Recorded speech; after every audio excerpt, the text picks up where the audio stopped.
Rianti akhirnya beritahu Mutiara tentang status mereka berdua. Mimin akan ngebahas lagi yang jauh lebih rinci dan jauh lebih seru tentang Rianti dan juga Mutiara. Nah, ketika Rianti pergi bersama dengan Yanto ke Rawasari, Rianti tuh bener-bener kayak harap-harap cemas. Rianti betul-betul nggak tahu mesti ngapain. Pokoknya tuh kayak penasaran aja adanya. Dan Rianti pun bertekad untuk menemui siapapun yang kenal sama Mutiara, yang kenal sama Widuri, supaya dapat kepastian kan bener nggak nih kalau Widuri ini tuh ngangkat anak dan emang Widuri ini adalah ibu angkat dari Mutiara. Pokoknya tuh dicari semua kebenarannya sampai benar-benar faktanya gitu loh. Nah, gak lama kemudian bertemulah dengan Pak RT, bukan Pak RT ya, tapi orang yang waktu itu sering bareng sama Pak RT. Mimin lupa deh namanya siapa, tapi yang jelas ketemu. Hingga pada akhirnya setelah mendapati fakta kalau ternyata benar Mutiara anak angkatnya Widuri dan sebagainya macamnya, barulah Rianti pun juga nangis lagi. Ya, Rianti benar-benar full nangis lagi nih teman-teman. Nah, setelah menangis itulah akhirnya Rianti pun memutuskan untuk pergi ke makamnya Widuri. Nah, awalnya tuh Mimin kira Rianti bakal ngerasa minta maaf, bersyukur gitu ya di makamnya Widuri karena Widuri udah merawat Mutiara. Walaupun ya ini balas dendam paling gila sih ya, karena pinter banget Widuri gitu loh, karena tahu suaminya diambil, gantian tuh anaknya yang diambil sama Widuri. Untung aja Widuri yang sayang sama Mutiara. Nah, ketika datang ke makam Widuri, mungkin teman-teman udah lihat sendiri, justru malah marah-marah, nangis-nangis karena merasa gara-gara Widuri bikin Rianti tuh sampai ke puncak rasa bersalahnya. Ya mau gimana pun juga, suka nggak suka mau nggak mau, Rianti ini dulu adalah seorang pelakor dan Rianti nggak akan bisa ngerubah itu. Mungkin kalau sekarang Widuri masih hidup, wah udah bisa kejar-kejar tuh Rianti teman-teman. Dikatain pelakor lah, inilah dan lain sebagainya macamnya. Justru dengan Widuri yang nggak ada, Rianti harusnya bisa sedikit bersyukur karena nggak bisa dicap itulah oleh Widuri gitu kan. Ya, tapi ternyata itu belum cukup. Maksudnya adalah Rianti benar-benar merasakan hal yang nggak pernah Rianti rasakan sebelumnya. Malu, rasa bersalah, apalagi kan Rianti tahu banget ya, Rianti tuh hidup serba enak. Kenzo Aurel tuh nggak pernah kekurangan, sedangkan Mutiara tuh Rianti tahu nih hidup dalam kesederhanaan, bahkan cenderung susah. Bahkan ketika Mutiara pun juga pertama kali ke Jakarta, kerja jadi ART di rumah Rianti dan sering dimaki-maki, bukan sering, hobi banget tuh Rianti marahin Mutiara. Makanya hal inilah ya yang bikin Rianti nangis di makamnya Widuri dan terus ngerasa bersalah.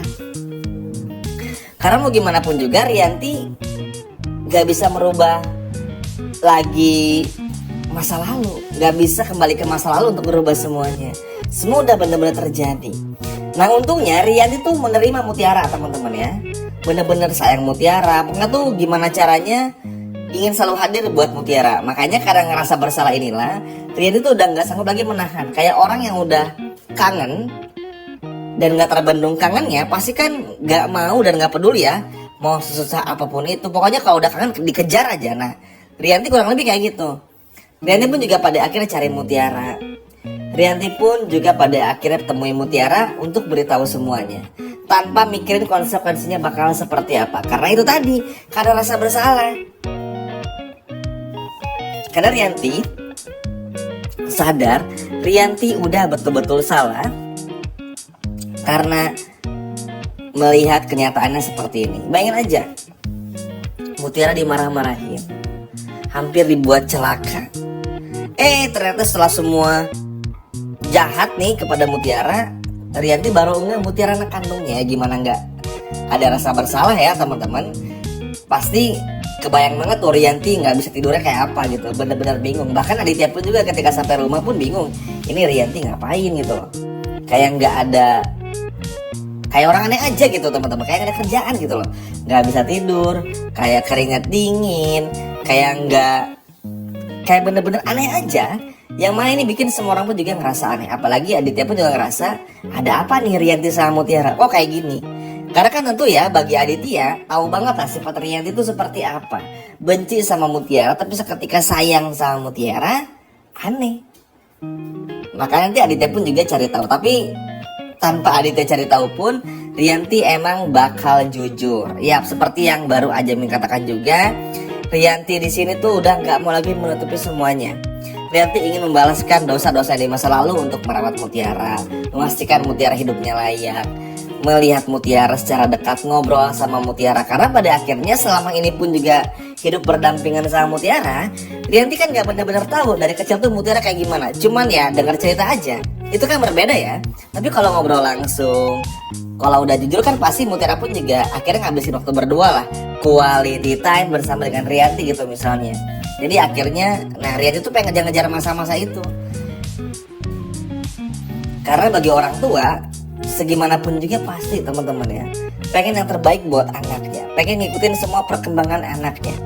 Makanya banyak orang tua di luar sana yang kerja yang sibuk banget, bahkan kerjanya keluar kota tuh pasti nggak pengen sebetulnya kayak gitu. Cuma karena kebutuhan demi anak sampai rela kerja di luar kota.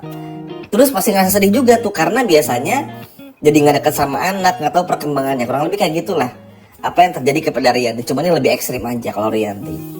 Dan Rianti pun juga pada akhirnya benar-benar ngerasa bersalah, kayak orang bertobat aja teman-teman. Benar-benar mengungkapkan semua keresahannya.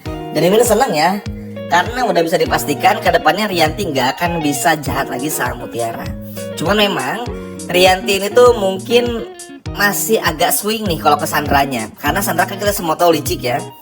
Bahkan ketika udah ditangkap sama polisi aja tuh masih bisa bebas. Tapi kita doakan nih semoga aja Sandra nggak bisa bebas lagi dan benar-benar bisa ditangkap, sehingga nggak bikin Mutiara pun juga hidupnya tuh jadi nggak tenang lagi.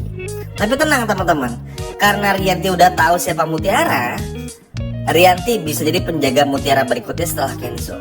Nah ini kan alhamdulillah banget ya, maksudnya ya ada sedikit perubahan, ada sedikit ya ibarat tuh kayak betul-betul perlindungan lah, seperti berkah juga.